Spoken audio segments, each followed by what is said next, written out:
Friends, our previous two lectures have been about the question of the revelation of the Quran. First, we discussed the process by which the Quran went from heaven to earth, and then we looked at academic perspectives about the collection and codification of the Quran.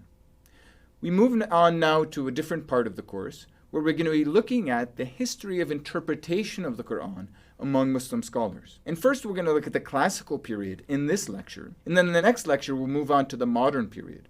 And then finally, in a third lecture, we'll look generally at the way that the Quran was used as a source for Islamic law. In order to look at the classical period of Islamic interpretation, we're actually going to divide our attention into three smaller stages, beginning with the earliest commentators on the Quran. These commentators begin to write works in the late 8th century. That's an important point because it's almost 150 years after the proclamation of the Quran. Indeed, we find that in this period, in the late 8th century, generally the second half, but more close to the year 800 itself, all at once we find that different genres of Islamic literature appear. Islamic literature itself, other than the Quran, which is an ancient text, Islamic literature all appears at once. This period where Islam is centered in Baghdad under the Abbasid Empire. We find not only commentaries on the Quran, but also biographies of the Prophet Muhammad, legal manuals, grammatical works. All of these appear all at once. Now, the first point to make about commentaries in particular is that all of the commentators, or to use a fancier word, all of the exegetes, agree that the Quran is God's word and is a perfect book, is infallible and inimitable. There's a technical Arabic expression for this, which is ijaz, that no earthly book could be as good as the Quran itself, which after all, according to the doctrine, is written by God. However, there are differences in the approach and the method of commentary, and we're going to outline some of these differences in this lecture today. The first point is that the great majority of commentators, beginning already in the early period, proceed atomistically. What I mean by atomistically is they proceed verse by verse, or sometimes word by word. This atomistic style, which is common throughout different periods, is common among the earliest commentators and later classical commentators, is something which allows scholars to give great detail even to the analysis of individual turns of phrase or expression. On the other hand, it does not allow scholars systematically to address how the Quran discusses one theme in different passages throughout the text.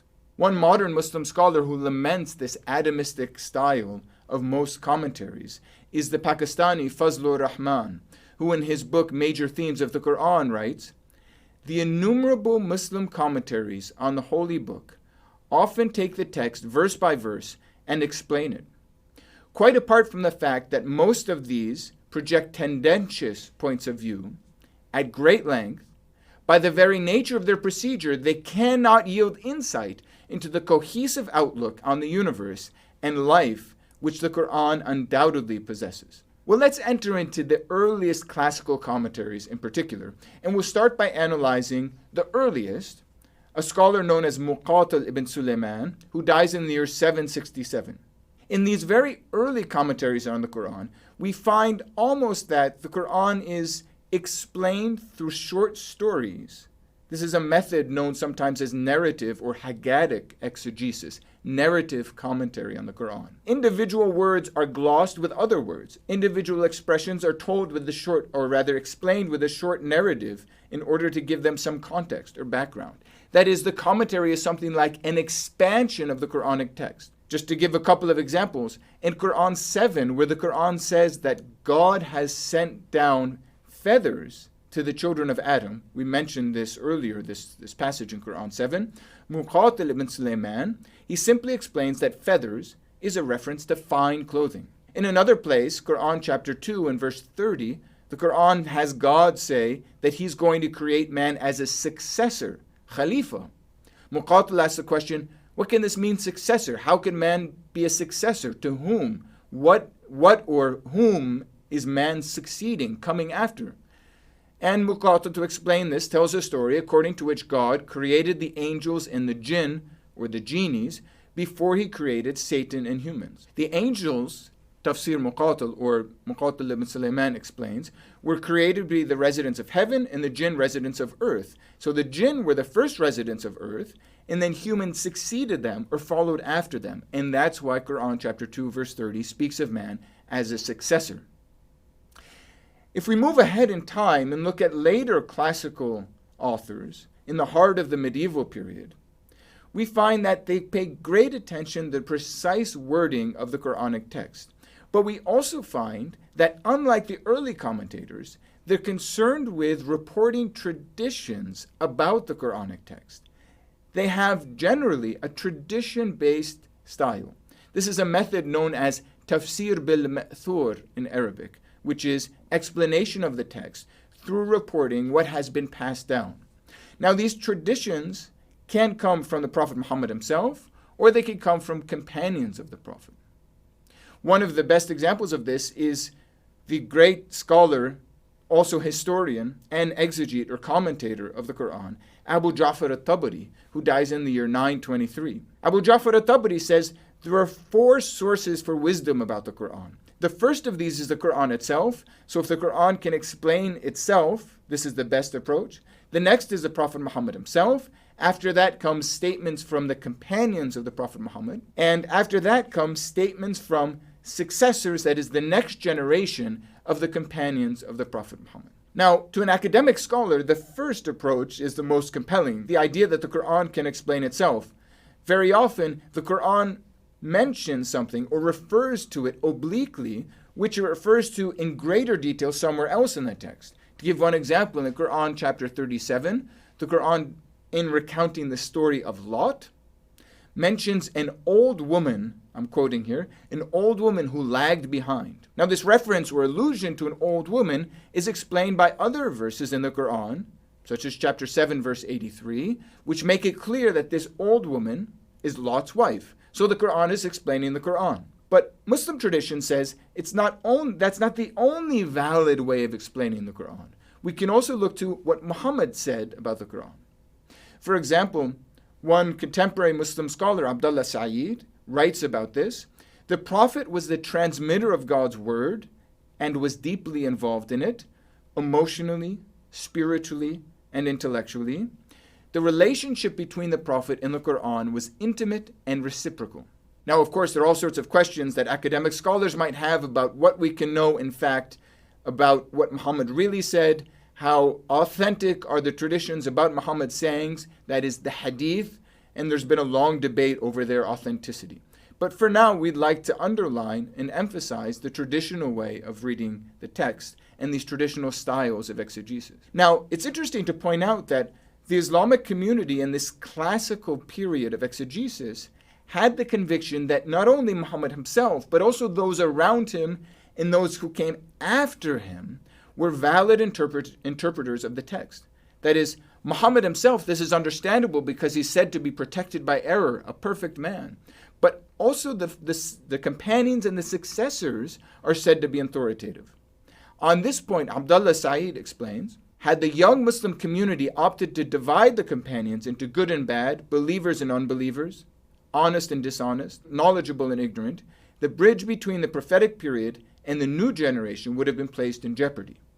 In other words, the early Islamic community decided to assert that all of the companions and all of the successors were believers and were good.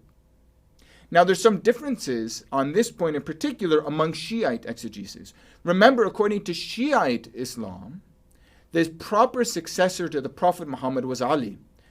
But certain companions of the Prophet rebelled against God's will by placing Abu Bakr in political command of the early Islamic empire, and then his successors Omar and Uthman, before Ali finally became the 4th caliph. This means that from a Shiite perspective, not all of the companions or successors were reliable. And indeed, Shiites, when they use traditions about the Quran, they quote both from the Prophet Muhammad, but they also quote from the series of imams who Shiites recognize as the authentic leaders of the Islamic community after the Prophet Muhammad. About Shiite interpretation in the classical period, we might also point out that Shiite interpreters have a special interest in discovering an inner or esoteric meaning of the Quran. This is in part encouraged by a search for references to the imams in the text, but it also involves a certain interest in rationality and philosophical inquiry, which is peculiar or particular to Shiism. Now, we've mentioned this tafsir bil-ma'thur, or tradition-based tafsir. We should point out as well that in the classical period, there are other variants of exegesis, and there are those who focus on explaining the text through rational or logical explanations. The most famous of these is Fakhr ad-Din al-Razi, who dies in 1209. And there's another Arabic phrase, according to this, which to explain this style, which is tafsir bil-ra'i, that is, interpretation according to personal opinion. But when we move along in time, to the later classical period, we find that there's an increase of those scholars who are skeptical of any personal interpretation or any rational type of exegesis that would take place around the Quranic text. And the best example for this is a Sunni scholar known as Ibn Kathir, who dies in 1373. According to Ibn Kathir, the Quran should always be understood according to the sayings of Muhammad, and never according to human reason. As Ibn Kathir sees it, God provided humanity with two sources of revelation. First, the Quran itself, and second, the sayings and reports of the deeds of the Prophet Muhammad. And in order to understand that first source of revelation, the Quran, the proper method is to look at the second source of revelation. And indeed, the contrary is true as well. In order to understand the second source of revelation, the sayings and deeds of the Prophet, or the hadith, one can look to the Quran. There's an act, therefore, of comparing these two sources of revelation, which is fundamental to his exegetical style. Thus, later Sunni exegesis in the classical period often tended to be suspicious of rationality. There's a diversity then already in the classical period of approaches to the Quranic text, and we're going to find in the next lecture that diversity in the modern period will only increase.